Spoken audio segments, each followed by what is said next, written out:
So, hello everyone, and good afternoon. Welcome to another Chester Library Author Talk. I'm really excited for another presenter. Hi, Evan. Glad you could make it. Just so you know, Chester Library, we are here doing this virtually, and we have placed everyone on mute. However, you're welcome to interject with any questions that you have. But before we begin, just some housekeeping. This session is being recorded and I do post these on YouTube. So it's totally optional if now's the time if you want to rename yourself or if you want to put yourself or if you want to put your camera off. And today, Antonia, our speaker today, when she actually replied back, I was really excited.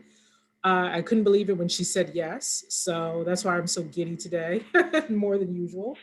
I was just so impressed with her work. And I think I told all of my colleagues. So Antonia Felix, she is the author of 22 nonfiction books, a novel, a short fiction, and drama. She's done countless biographies, and this is so fitting, of course, because it's Women's History Month. She's written books about Ruth, biographies about Ruth Bader Ginsburg, the Secretary of State Condoleezza Rice, Senator Elizabeth Warren.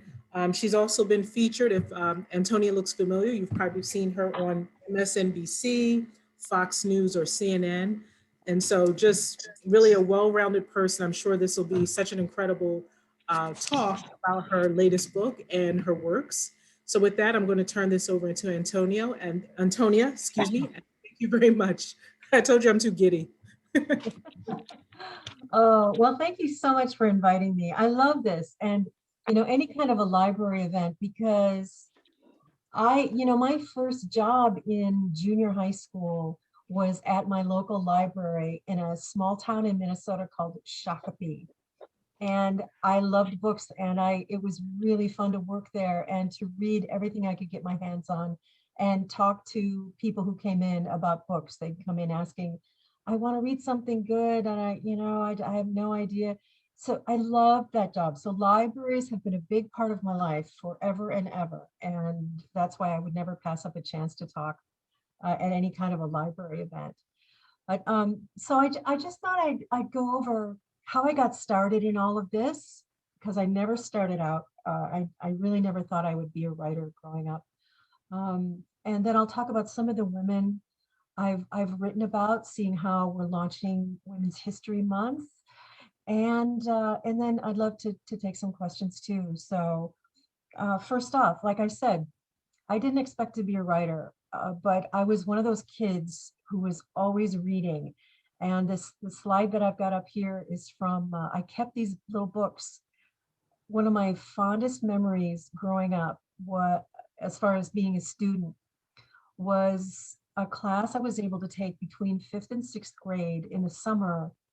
The principal of the elementary school, he must have been an English major because he taught a great books class for kids, any kid who wanted it. And we read Huckleberry Finn and Call of the Wild, these books. I kept them because it's so precious. They were so precious to me.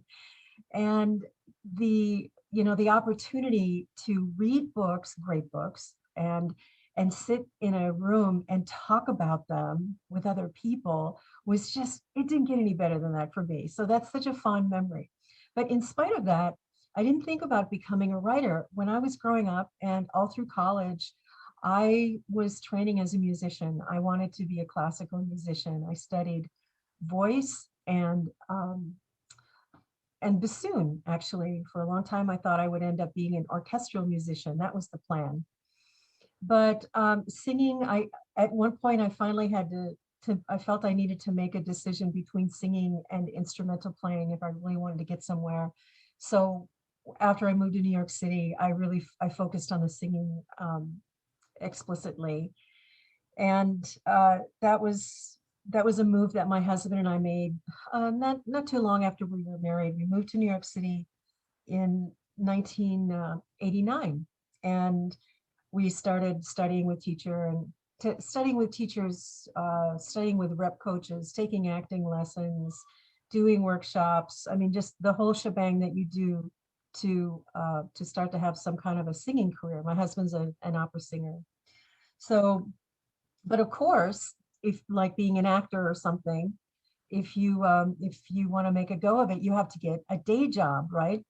So I'll never forget that evening in late 1989. We were at a friend's place in New York, and we sprawled out the New York Times classified ads all over the floor, looking at these tons of jobs that were available.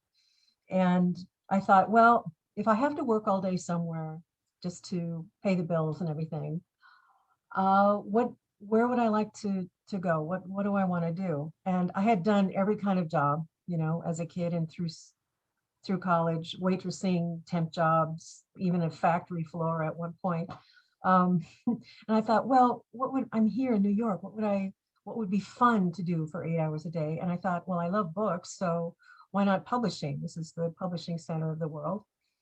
And sure enough, I was able to get a job as an assistant at what at that time was called Bantam Doubleday Dell Publishing, and they they were right in Midtown Manhattan, and I worked for a marketing VP. And eventually I got to do copywriting in the marketing department and write book blurbs and book catalog copy and stuff like that. So that was a really fun job. And well, this was a slide about performing. Going back to that for just a second, it's when it's blown up like this, it's not good quality. Sorry about that. But I did a lot of performing in New York. This was actually part of a tour I was on in the Czech Republic. This is the Virtuosi di Praga Chamber Orchestra, a really great group. And I went over there and got to do a little tour with them. So I did a lot of music in New York and elsewhere as I was doing my day job, which became a freelance job as a copywriter in publishing. So Bantam Doubleday Dell was at 666 Fifth Avenue. Real that building has kind of been in the news again. They moved to Times Square a little bit after I worked there, but after a couple of years, I got laid off with a whole bunch of other people, but they wanted me to keep doing exactly what I was doing. So they set me up with a little Mac computer, and Bantam Doubleday Dell did. And I kept writing these catalogs and things as a freelancer, and it was really fun. So I was self-employed as a copywriter, and that was it. I could do everything else I wanted to do with the schedule that I got for that. And it was at the same time, actually, I started working on my fiction with a wonderful workshop called the Riverside Writers Group. And we would meet once a week uptown, up by Columbia University, and do the traditional fiction workshop process, talk about each other's work. And so I wrote a lot of short fiction at that time. And it was very exciting to be with all of these other ambitious young writers, and to be part of that scene and to be in publishing at the same time. It was really exciting. Working at Bantam Doubleday Dell had been, it's such a world within itself, like any profession is. Everybody knows everybody else. And working in that building, Jackie Onassis at the time was an editor at Doubleday upstairs. And so once in a while, I got to slide into the elevator with her, and that was pretty exciting.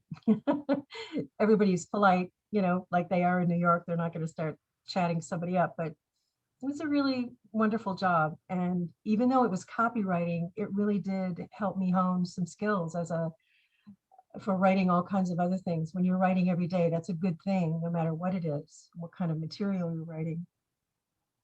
And so at that time, while I was doing this freelance work, I was doing some additional freelance work for an agent who would put book deals together and sell an entire project, the manuscript, the laid out book, and everything else to a publisher. That kind of an agent is called a packager.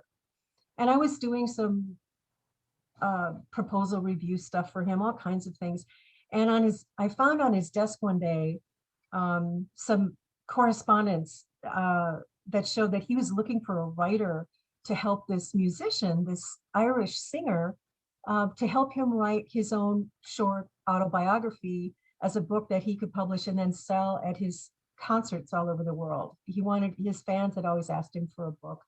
So they were looking for someone to write that. And I sort of made my case to this packager and said, hey, I haven't written a book yet, but I'm a writer and I'm a singer, so I know a lot about what he's been through, and I really think I could do a good job for Mr. McNally. And sure enough, they gave me the opportunity to write this book for him. And it was really fun. He's a great guy.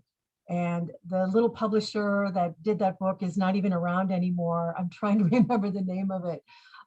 But this was my first book, and you can still find it online in places. I haven't really looked lately, but that's how it all got started for me.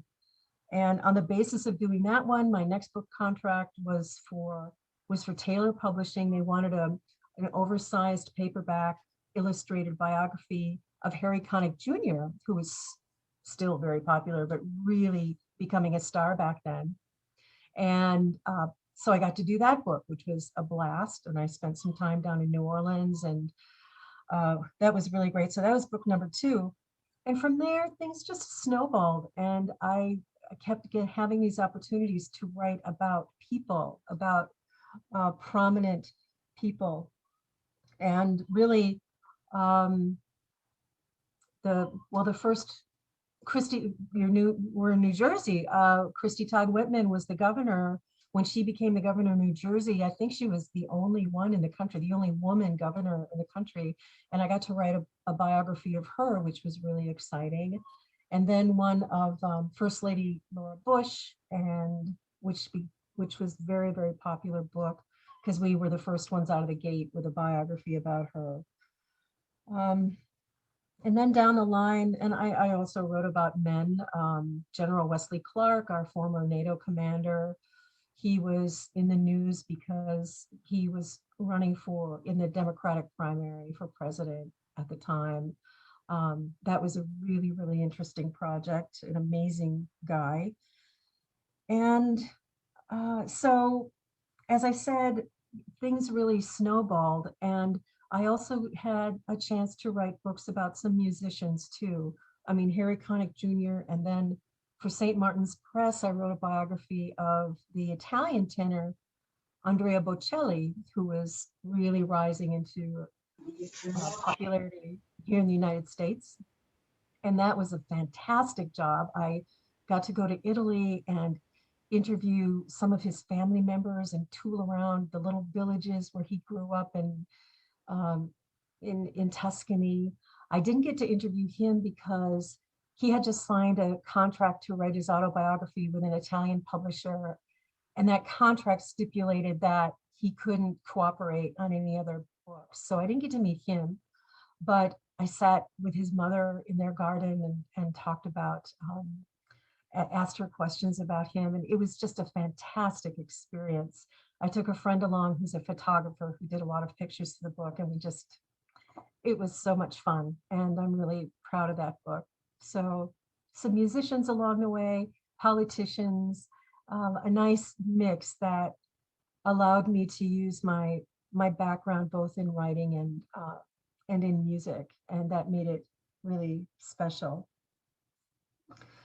Another area of writing that opened up to me was ghostwriting for some political figures primarily in Washington, D.C., and there have been others too. But my first ghostwriting job was for a guy in D.C. who was very active in Iranian politics. He's an Iranian American, and I was introduced to this whole group of people from Iran and learned all about the politics of that country and what's happening. And it was a fascinating project, which taught me a lot about women's rights in Iran and in that part of the world. And I became very interested in researching that. And joined an organization in DC that does that research and does a lot of presentations to Congress, and affiliated with the UN to update people about what's happening with women's rights in that part of the world. So that brought my life into another tangent, which I found very fulfilling and still do. I'm still do some work for that organization. And that, that brings me to one of the women I want to talk about who I haven't written about her. Um, I haven't written a book about her or anything, but I was hired by someone, um, a rather prominent person in Pakistan, to help her with her book. And I can't say who it is. The project is kind of in hiatus because of a lot of different things. But I went to Pakistan to work on this book with this person, and we traveled up to the northwest part of the country, an area called the Swat Valley. And it's an absolutely beautiful, breathtaking mountainous place. And we went up there to meet this woman who had become internationally well known for her women's rights work. And her name is Tabassum Adnan. I think I have a slide of her. Here's some of my books. There she is. I wanted to talk about her today because, as I said, even though I haven't written about her on my own, she made such a huge impact on me and taught me so much about the stakes that women face when they try to work for their own rights in certain parts of the world. Tabassum's story is just incredible. She, growing up in this very traditional society, she was married off. Her parents married her off when she was only 12 years old. These forced marriages are not uncommon. And she was in a very miserable, violent relationship with a violent man and had children and wanted to get out, wanted to get out, wanted to get out, and finally successfully did so. And after she did, she decided she was going to devote the rest of her life to helping other women escape their situations if they wanted to, because a woman couldn't just go, particularly in this part of Pakistan, couldn't just go to the police and say, my husband is abusing me and I need a safe place to go and I need a divorce, because women barely leave the house, let alone feel comfortable going into a police station, and they are not necessarily treated like people who deserve to have their rights handled, right? So she started something that no one else has ever done in history. A lot of the local legal, how should I put it? It's so traditional in this part of the world, where to resolve local conflicts, you go to this council, and it's called a jirga, and it's traditionally it is a council made up of men and some of the elders in the community who will listen to your story and help you decide how to resolve whatever this conflict is. Well, Tabassum decided to create a woman's jirga, and she called it the Sisters Jirga, or the Sisters Council. No one had even conceived of this idea before, but she did it, and she created it, and she formed this support group where women could come and with their stories and have a safe pathway to get real justice within the legal system. So she saved lives. She made such a difference, and it continues to do so. So you can imagine what an honor it was for me, knowing her background and the role that she had in her country and in this part of the world, to be able to visit her in her home. This picture below is her patio where she is holding the Sisters Council. To be able to go there and see where this all happened and to meet her in person was just extraordinary for me. And a couple of weeks after I got home from that trip, this is why I was talking about the high stakes of all of this. She's had so many threats on her life and everything. A couple of weeks after I got home, the person that my client in Pakistan called me or texted me and said, wow, Tabassum's house was just shot up by a couple of gunmen, but she's okay. She's shaken, but she's not hurt. And she's not deterred. She's going to keep doing what she's doing. And I thought, well, that's the house where I was 2 weeks ago out in the open, even though she had an armed guard, with the rifle strapped to his chest at her doorway. What she does is very dangerous business, and she will not be dissuaded to continue doing what she does. So there are more women like her out there, but I think it's so fitting to tell her story as we launch Women's History Month, because it's so easy as American women, particularly white American women, to take for granted the rights that we have gained so far. We still have a long way to go. And of course, Black women have been denied a huge part of the feminist movement and the women's rights movement, but now that's changing, but it's been a slow progress. We have so much to do, but still there are women who are at a whole different level of trying to obtain rights. And they are literally risking their lives to do this in cultures where you have many generations of a belief that women have very strict roles and that shouldn't be changed. So I feel privileged to be able to understand that now, and with others I've been working with, to understand that and try to help keep inspiring me to be an advocate for all kinds of rights, but particularly women, and in my country, women of color. So that was a big one for me, that project. Did anyone have a question so far? We can interrupt this if you like. Otherwise, I could just keep going. I'm checking the chat. I haven't seen any questions, but it's very engaging. Like Oh, it's good. it's Thank incredibly engaging. it's COVID era. I haven't talked this much. I don't think I haven't talked this much in a long time. So it's kind of fun. Actually. This is wonderful. No, this is great. Well, thank you. So I learned a lot from that, but I've learned so much about how women work when they're in power, by writing books about Ruth Bader Ginsburg, Sonia Sotomayor, Senator Warren, and each of them have their life stories are incredibly inspiring because of odds that they've had to overcome, because of their gender, and in a couple of instances because of their race or their ethnicity.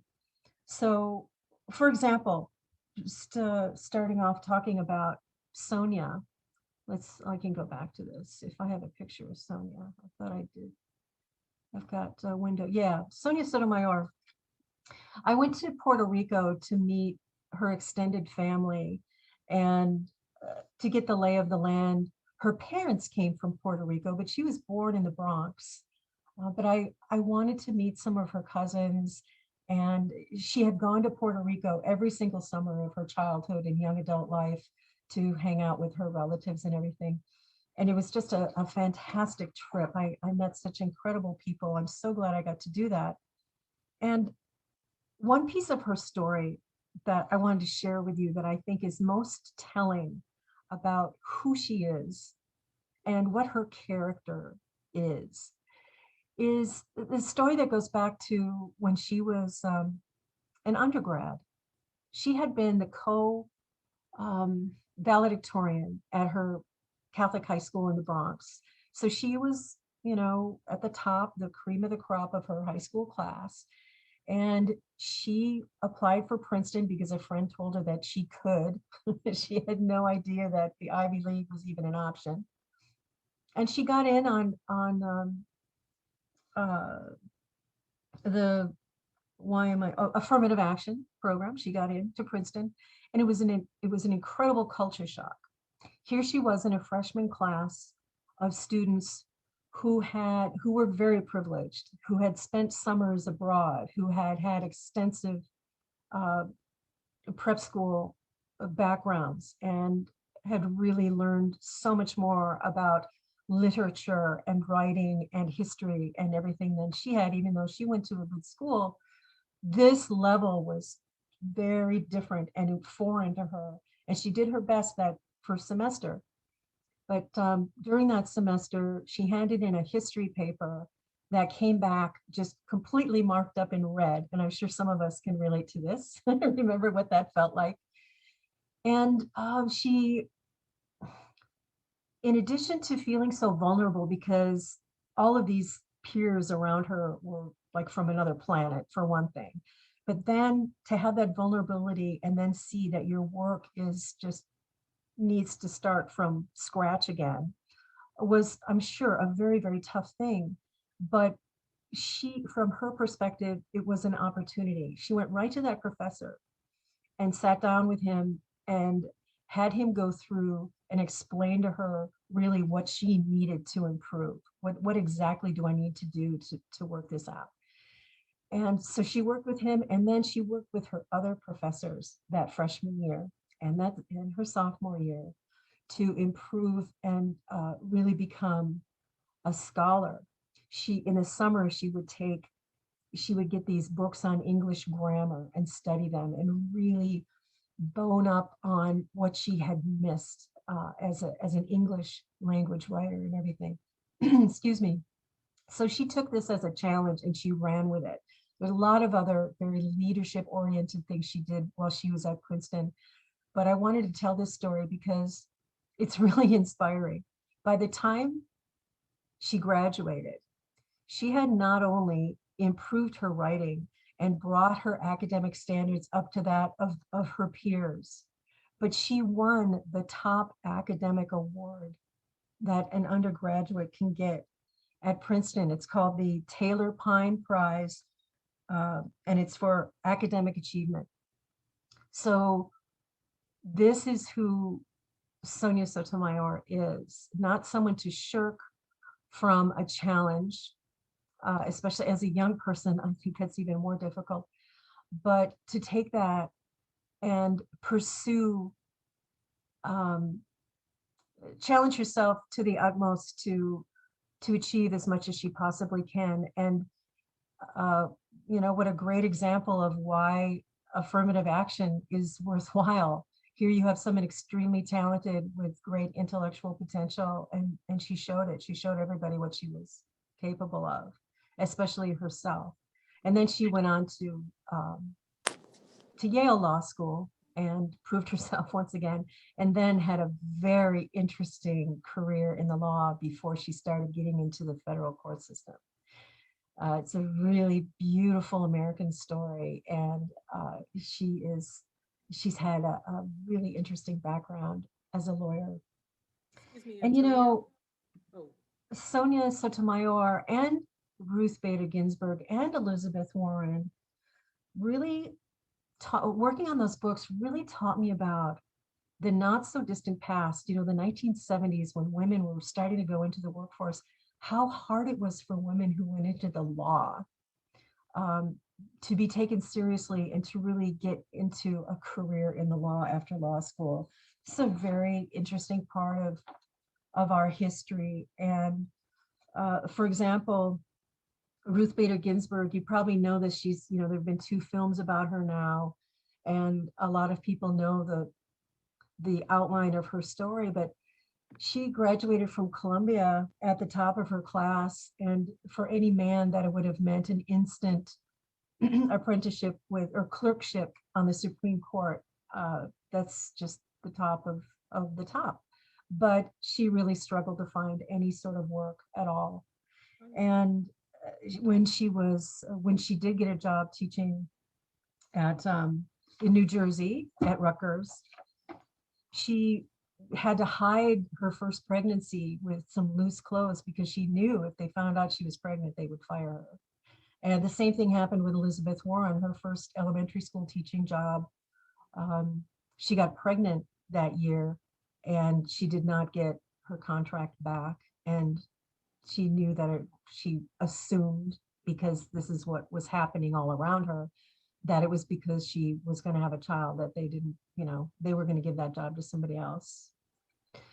And of course, Sotomayor, some of the interesting challenges that she had when she got to the federal bench, when she was a federal district judge in New York, she was always being lectured by these male lawyers who were in front of her arguing cases, telling her how this all works and what the process was and what she should be doing as the judge.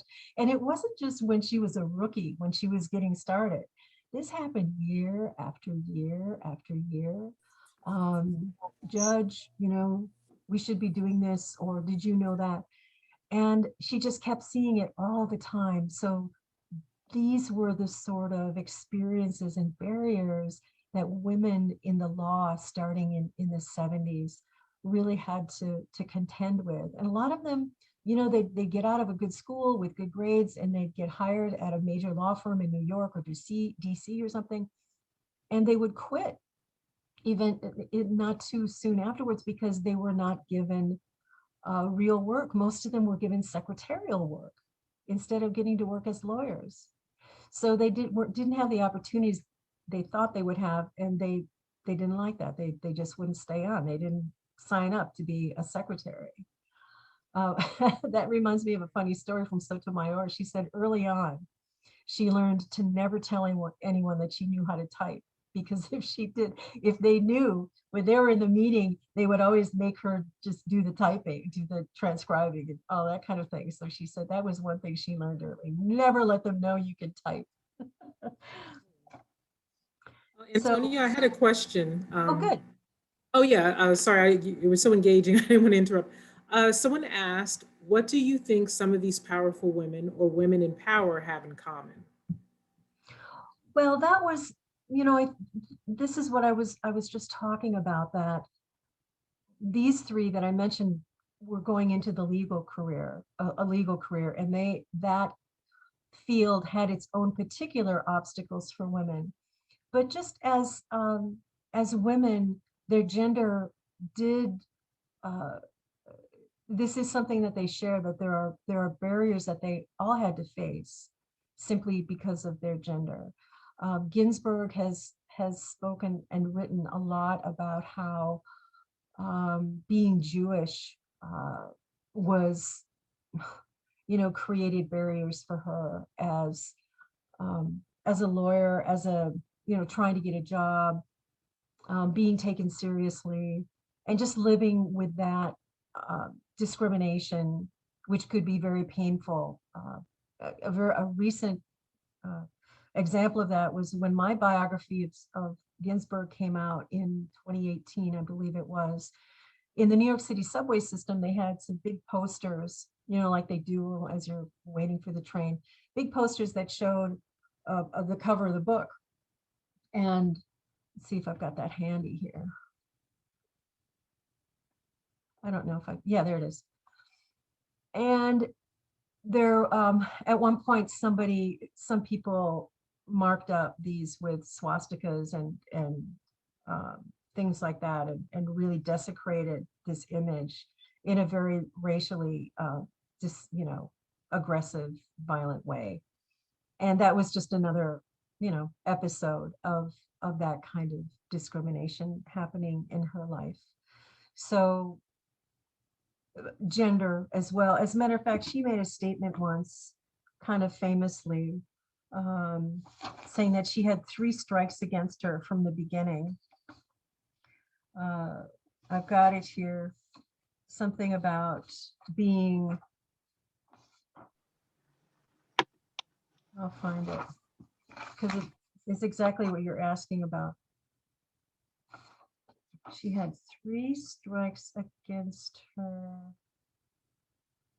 Well, it must have been as a woman, as a woman, as a Jew, and as a I can't think of it at the top of my head, but there's that intersectionality, that happened with her. That happened with Sotomayor as a Latina. Warren, as a privileged white person, grew up very, did not grow up in the middle class, even kind of on the more the working class and everything.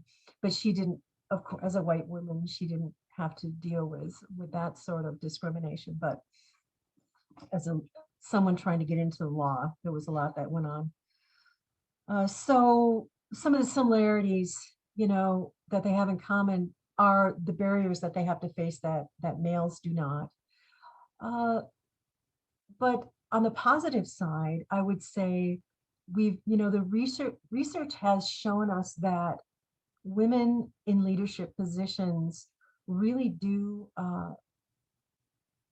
they do serve with different priorities than men do. And this keeps coming up again and again.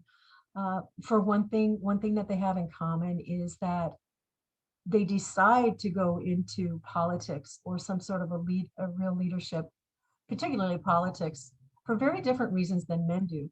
They are inspired by perhaps one event or one issue or policy that they feel a passionate need to help resolve. They want to fix something specific, and that gets them activated and involved, and that's why they would want to step into politics. Whereas, and I could say that about every woman I've written about, really. Whereas at the same time, men will pursue a career in politics simply because of the position that it is in general, that it is a point of a state of power, a seat of power. And it's not necessarily, their motivation isn't necessarily attached to some issue that they want to fix in the country or in their community or in the world or whatever. So that's another thing that they have in common. I would say powerful women, they are motivated by something specific. And they also, when you look at some of the figures that come out, this interesting research, they get a lot more done in Congress than men. They write more bills. They just get more done, and I think that that's pretty interesting. So they have that in common too. Their working styles, their motivations, things like that. So I hope that's part of an answer that's a little more illuminating for you. Oh yeah, that the third one is that she was a mother. Oh, perfect. That's it. Ruth Bader Ginsburg. She said, I had 3 strikes against me when I was starting out as a lawyer. I was a woman, I was a mother, and I was a Jew. So they didn't want to hire women who had children, and all that. Thank you for that, Kimberly. I appreciate you putting that up on the chat.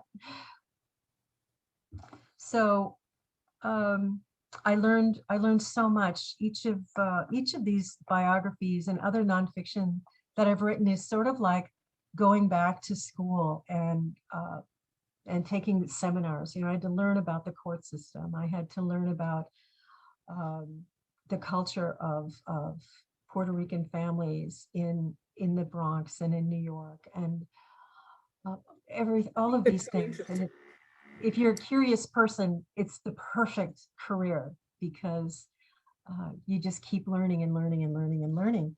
So We're just so curious about that too, about how do you go through. I'm sorry, because I just think it's so no, fascinating. please go ahead. Like how you went into their backgrounds, and I didn't think about, when you're doing the research, that you had to talk to different people. And I guess I guess you end up talking to people who like what they do and don't, and who maybe, I guess it's so interesting, their perspective that might be different than the person that you're writing about Mm. maybe a certain situation or anything that happened to them. Like maybe what did her family say what did her family think about her going to Princeton? Some families, may have been a little apprehensive about that, going to, I've been in, I'm kind of know New York very well. So the Bronx Mhm. is a totally different thing from Central Jersey. So maybe, I don't know. I was just curious about maybe some of the things you hear from family members, that process of pulling information out of them. Some might go, I don't want to be in the book. Some, well, this is my perspective about that. I don't know if you can share a little bit about their process. I know I wasn't really clear. I just think that's really interesting. Mhm. Moving No, it is, figuring out how you're going to get the most comprehensive, well-rounded portrait of somebody is that's a real big part of the job. And in most cases, I don't get to interview the subject herself or himself. It's an independent biography. They have, well, let's say in the case of Sotomayor, she was just going through her Senate confirmation hearings when I got this contract. Mhm. And she had made a statement that she was not going to do any interviews because she had way too much to do and she didn't want to have to make choices and disappoint people and all of that. So I didn't get to interview her. But I do know that her mother was very supportive of her going to Princeton, that she believed in education for her son and her daughter. Her son became a medical doctor, and she felt that education was the ticket. And uh, in that case, that was just a big part of the family, the family beliefs. Her Sotomayor's dad had died when she was young, and so her mom raised them both, and always instilled in them that they could do anything if they got an education, and so that was very, very What much. did you? Oh wow. Mhm. Oh, I'm sorry. Just, what did you? I thought I was going to ask you a little bit more about what you learned about yourself because I thought that was really interesting when you said being, realizing that people have different advantages and disadvantages, and you as Mhm. as a white woman, you probably saw a different perspective. Where some of the things to me, I was like, oh, that's pretty obvious that would happen. You know, Mhm. um, I would just always like to hear people's take. Like, what did you learn about yourself? These different women. You know, going through their lives and seeing things and different. When you went to Pakistan. Yeah. I mean, any self, any realizations, I guess, or because some people don't think about that. I guess I'm It was talking out loud. no. I'm sorry. Everything we learn teaches us something about ourselves, I hope. And as Americans, we can be pretty insulated. We don't know ever what's going on in Canada or Mexico. It's just all off the radar, right? Yeah. So when I went to a place like Pakistan and saw firsthand how differently that culture in most of the country, treated women, it was such a wake-up call about my own privilege, of course, about how, as I mentioned before, that I've always been really critical of how slow the process has been in the United States for women's rights. All women, white and women of color, that it's just taking forever. We still don't have the Equal Rights Amendment. I mean, it just is so difficult to wrap my head around that. But then going to Pakistan and seeing what that level of oppression is when it's a matter of life and death with so many women, that that really does change your perspective. And it made me appreciate more.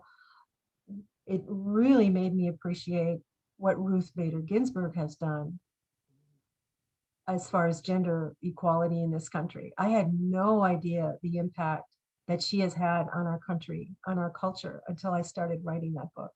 Um, and we owe her a huge debt of gratitude because we are a more democratic country because of that one woman. I mean, it is absolutely astounding what she has done for this country.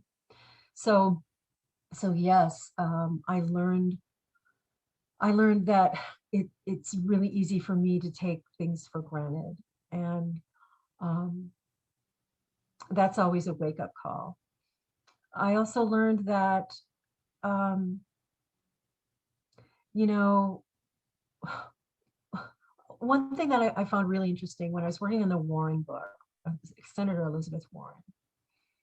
In this country, we don't like to say that we have a class system. We like to think that there's upward mobility for everybody, right? That it's just depends on how hard you work, but so we don't want to think there's this kind of rigid, obvious upper class, middle class. We don't like to think that way in this country. But there was a moment in writing that Warren book where I realized the class system is very real in this country. Mhm. I talked to a professor at a law school that she had, where she had been on faculty before she got to Harvard. and before she got to Pennsylvania. It was like her second job as a law professor. And um, he was saying, the big accomplishment of Elizabeth Warren was that she got into the Ivy Leagues based on with her background, in spite of her background, is kind of the way he put it. He said, we don't have faculty members at this law school, or Harvard does not have faculty members whose father was a janitor. And that said it all. It's like, no, the people who are teaching at these Ivy League schools have had privileged, wealthy backgrounds, and they don't come from families of that income level. And however you want to define class, it's very, there are all kinds of different criteria for working class and middle class. It's very fuzzy because we just don't like to even think about it. But I thought that's something that says a lot about her too, where it's sort of an invisible barrier that she's never talked about, really. That this is another thing she's had to contend with how she has been perceived by her peers when they know that she comes from this dusty little Oklahoma town with a dad, who also died when she was young, a dad who was a janitor, and a mom who had to go work the phones at Sears in order to keep a roof over everybody's head. She had to contend. That's amazing. Have any of your subjects, they've said they've written a book, or what was the feedback from their families or from the person? Like, did Elizabeth Warren, like Ruth here, sent a letter, which is amazing. Did you hear like from Elizabeth Warren or anyone? Or? Yeah, I have, because I've spoken to Elizabeth Warren. I never got to do an interview, even though they promised me one, but when she was working on that campaign, we could never get together. But I went on her campaign trail and observed her. And I had spoken to her before. I reached out to her years ago when I was first thinking of writing about her. But I think that she likes the book. I'm not, I don't have that verbatim, but I haven't talked about the only person I've talked to specifically about the biography I wrote of them was way back in the day with Harry Connick Jr. in the mid 90s.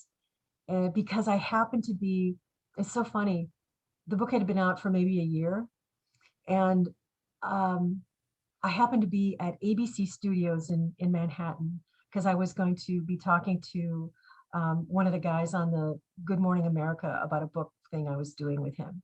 And so I was in the studio, just kind of standing there behind the cameras, and Harry Connick Jr. happened to be on the show that day.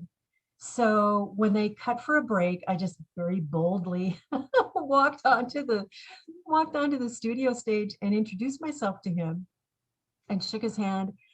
And he said, "Oh my God, my family just loves that book because, believe it or not, my parents never kept a scrapbook of my, growing up or anything like that, any of my performances. So we never had the whole story all put together like this. And we were just so happy with it and actually really grateful for it." So he was really kind and appreciative and so happy and really generous about expressing that to me, and that really made my day. And seeing him in person was really a thrill too. He's a really Right. great person. So that was fun. But otherwise, I've saw Sonia Sotomayor at an event one time shortly after the book came out, and she went like this. She said, "I read your book," or something, but she wasn't going to say any more than that. She's a lawyer. She's not going to commit herself to something. But that's pretty much it. I was like, it's done, it's out there, it now has a life of its own. I have to live with that and move on to something else. Right.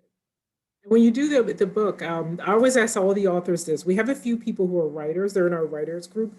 How do you decide on a cover? Because I know you want to really, you want that cover to speak to that person's personality. So you probably have hundreds of pictures from the press, and how do you select the right picture? Mm. Well, publishing houses have cover departments. They have entire departments devoted to the art of the book cover. And so the author doesn't normally doesn't get a say in that, although they will give me a proof and say, you know, this is what we're going with, kind of as an afterthought. How do you like it? Okay.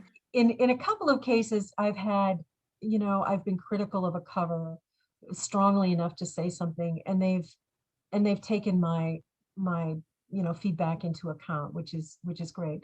But otherwise, yeah, I haven't had to design covers on my own. I haven't had to make that decision, and they do a really good job. They, because that's what they do. Their whole job is working on book covers. So Is there anyone that you've never interviewed that you or do a biography that you'd like to? Someone's on your bucket list. I got to get that person. mm, um, If you can say, yeah, you know, I've there's so done many. it's I'm glad you asked this, because there was one more little piece of what's happening to me really currently as a writer that I wanted to get into. And it's because I've done a lot of biographies now. I've done a lot of nonfiction in the commercial world of publishing, right? And it's been great.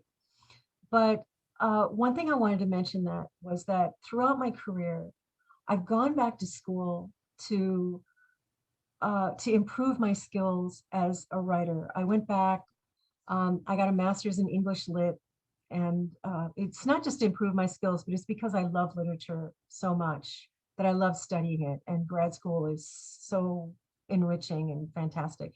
So I got a master's in English Lit, and then I went back and I got an MFA in creative writing and fiction.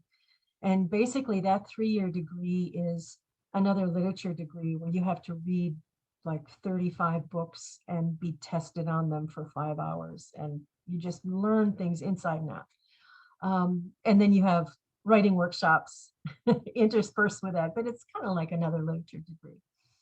And then most recently, I finished a doctoral degree in education in 2018 because I love teaching. I'm really passionate about education, and I wanted to combine my literary background and my writing background with the issue of how much we need to advocate for racial equity in public education and in higher ed too.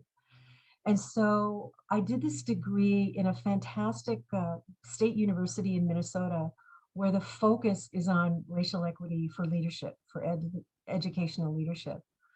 And I created a workshop for my dissertation study. I created this workshop based on poetry therapy as a way for Black women principals. I had a very narrow group I worked with, for them to process the microaggressions and the racist events that happen every day on the job for them, using poetry as a way to really get down to the nitty gritty of this emotional material. I thought, no one's really done this before, and I think that poetry therapy is perfect for it. So we would listen, we would read poetry by Black women, and we would talk about that, and then I would give them prompts and have them write about particular experiences, and they would discuss that together, and it was powerful. It really did what I was hoping it would do. So what I want to do, what I've developed now, is a poetry-based workshop for white people, white educators, white professionals, for them to process their white privilege, their whiteness, their white fragility as the first step in raising their racial awareness and becoming anti-racist. And it all starts with all of us. It starts with a very personal reckoning, and it's not easy, and it's emotional, and poetry is just a really interesting way to go about it. I'm convinced of that. So that's what I'm working on now. And because I believe it's the work of white people to train other white people and to raise the awareness of white people. And so that's a big commitment I have now. And I just finished a book with two of my former professors from that doctoral degree I was in. As soon as I was done, they said, there's this book we want to do and we need your help. And so the three of us wrote a book about how principles can lead for racial equity. It's very pragmatic. It's based on an institute that these two professors have run for 8 years. And the book is coming out next month. I have a picture of it. I'm really excited about it. So this is my new area. Here's the book, Principled Leadership for Racial Equity, a field guide for developing race consciousness. And it's published by Corwin, which is a wonderful educational publisher. And we're fortunate to have Glenn Singleton write our foreword. He's one of the main experts on, he created Courageous Conversations and all of that. He's a real expert in this area. So we were excited about him writing our foreword. So I'm hoping that my career has taken a turn now where I am not so much in commercial publishing, but I am on an educational pathway, and in particularly a very interactive, doing these workshops and seminars with people to get down to the nitty-gritty of working on transforming ourselves as racial beings.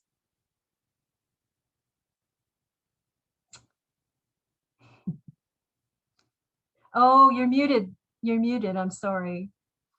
That's okay. I just, sorry. Yeah, I was just, that's really interesting. It's always interesting for me to hear other people's perspectives. I just, on different topics. And I had 10 other things, but I'll talk to you another time. But well, that would be great.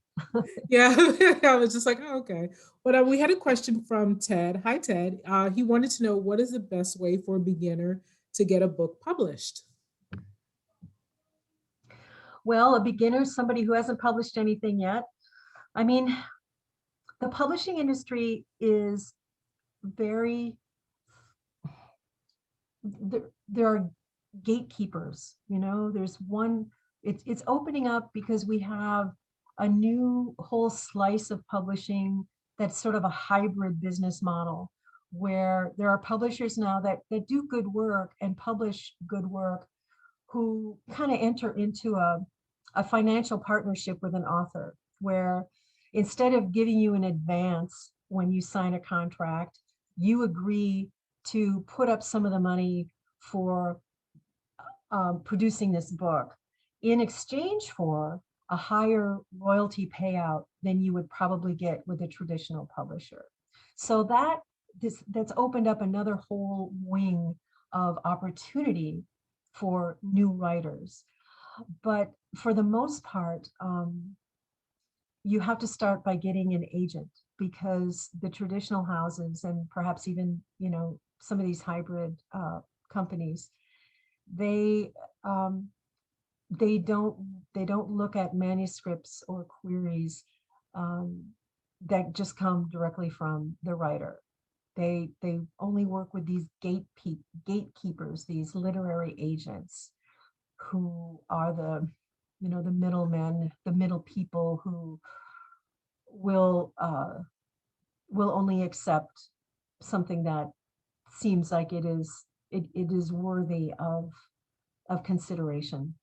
So you really do have to look for an agent. There are books that come out every year that describe agents and what they're looking for and how to do all of that. They're of course online and everything. So you have to do your homework. But for, even before that, you definitely want to hire an editor to go through your manuscript and let you know if they're, you need their professional eyes on it to say, well, this is really great on this level and this level, but here's the part that is going to get it rejected. You've got to fix this, you've got to, whatever that is. The services of a professional editor are really important, and they can, I think if you're serious, if you're really serious, you're going to want to invest in that. And they're easy to find too. I mean, there's a freelance editor association in New York City. I'm always going to them and looking when people ask me, I need an editor or something, that you can find them and just take the time to look it up. But yes, bring it to an editor to get it a professional set of eyes. If you're new to this, that's my first recommendation. How do you think the industry's changed? I mean, you've been doing this a long time, and how do you think it's changed? Like people talk how the music industry has changed. Everyone can post on YouTube and become famous. Mhm. Now people can, they say, "Oh, I'm a Amazon bestseller" because they put their own book up there. So, uh, can you have any thoughts on that or anything? A big way that it's changed is how the corporate world has changed in publishing, where we used to have a lot more publishing houses. But in the last really 15, 20 years, there have been all of these mergers. And now we have, I think, 5 major houses only, because they've all bought each other out. And so you've got all these imprints that used to be on their own. They're all part of one big corporation. And what that does is um, it makes it harder for writers because they have fewer places to submit their work. The agents have fewer places to submit the work. And it's just all of the reasons that a sort of a monopoly situation is detrimental to the whole process. All of those reasons are out there because of the nature of the publishing world now. That's a big thing. Also, Amazon changed the rules in a lot of ways because they have so much power that they've had a lot of the publishing industry has had a lot of problem with how Amazon does things. And it's great to for everyone to have access, and be able to throw up on Amazon what they've written or something like that. But again, when it comes to writers, they're not getting paid as much because of the steep discounts that Amazon gives. And no one, little independent bookstores can't compete with that. So the majority of book sales go through Amazon, the majority of ebook sales go through Amazon, and that's a huge change. And that, along with the corporate merger situation, those are 2 big things. But some things have stayed the same. With the traditional houses, there is an uncompromising standard for the work. And so we keep seeing excellent literature coming out, right? We every year we've got some great stuff. And so there's a standard of excellence that will never wane, I don't think. And that's really important. Even though, like you said, anybody can kind of create their own book and put it up on Amazon. That doesn't mean that it has gone through the rigorous editorial process that quality work requires. So, but people understand that, that if they can see if something is self-published, it probably hasn't gone through that, and their expectations aren't as high for that book. And I don't want to say that self-publishing is bad across the board. I don't want to say that at all, because there are certain situations where it's ideal. Say you are a person who, in a field, you do a lot of public speaking, you attend a lot of conferences in your field or something, you've already got a built-in audience, and you can self-publish your book because you're the expert, you know what you're doing, you have a really good message to share. Publish that book yourself and sell it at all of your own events and keep all that money yourself. You don't need a publisher for that. In that instance, that's great. And there are some writers who are kind of tired of the commercial system, and they decided to just go and do it on their own now, just to buck the system. There's that element too. Poetry has always been, poets don't make a living publishing their poetry. They're either teachers or they're doing something else. So, I think in some cases, because that is so competitive to get a poetry chapbook published, why not just, bring it out on your own? So there are plenty of instances where self-publishing is really good. I don't want to give it any kind of Ruth was accused of ripping children from their parents. Now it's I wanted people to unmute themselves, but someone has their TV up really loud. Thank you. Sorry about that, Antonia. That's fine. I hope that was helpful. Yeah, definitely. Evan, I Editor. don't know. No. Yeah, I don't know if you saw Evan's comment. He had a really long comment for you. Evan, where are you? Can you unmute yourself? Because you always have great stories. Evan does Oh, I a lot of see. presentations. Yeah. Oh Oh, yeah, my wife. Hi, wondering. Donnella. Hi, Hi, Evan. Antonia.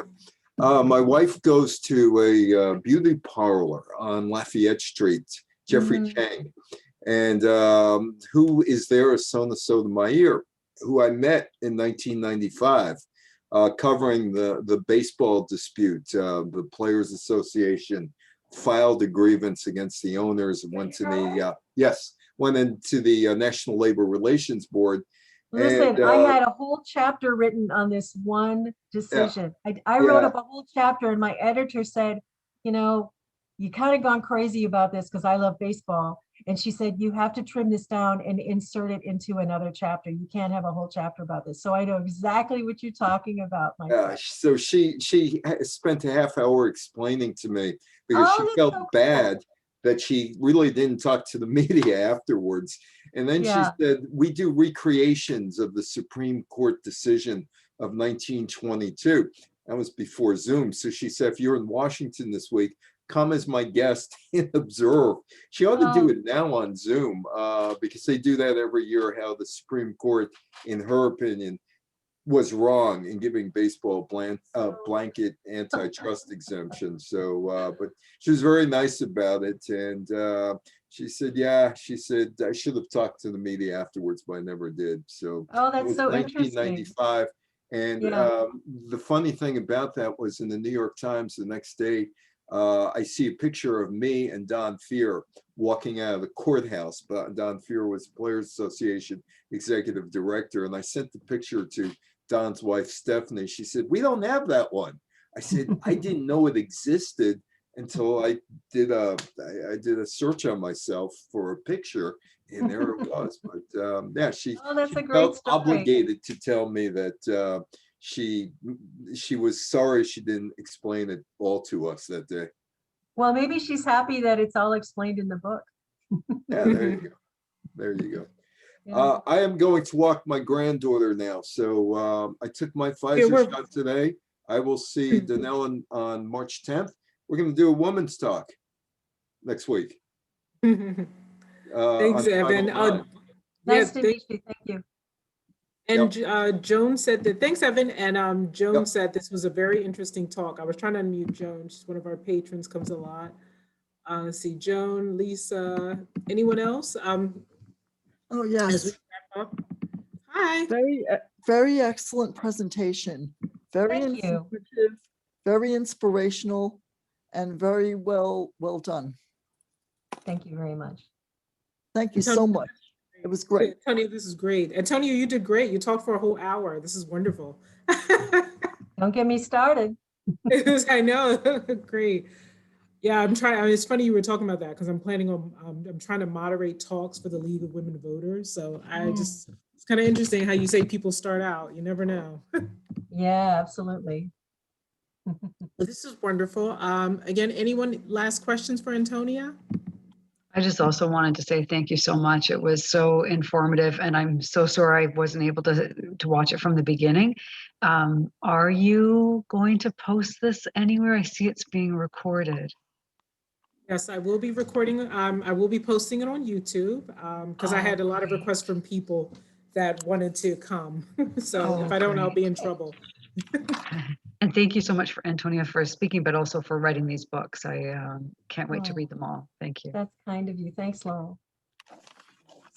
Antonia, thank you. I don't know if you want to close out with anything, but it was really an honor and a pleasure to have you talk to the library today. Oh, I just want to say thank you for inviting me. Thank you so much. It was a real pleasure, and I hope you'll have me back sometime. Oh, I would love to. I definitely want to talk to you more about the other stuff offline. Oh, I look forward to that. Definitely. Thank you. Thanks, everyone, for joining today. I'm going to stop the recording. Be And again, well. this was Chester Library with Antonia Felix.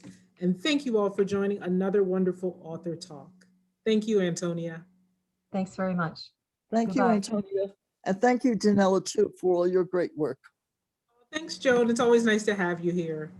Thank you. I appreciate that very much. Oh, you're so I sweet. appreciate all these great lectures.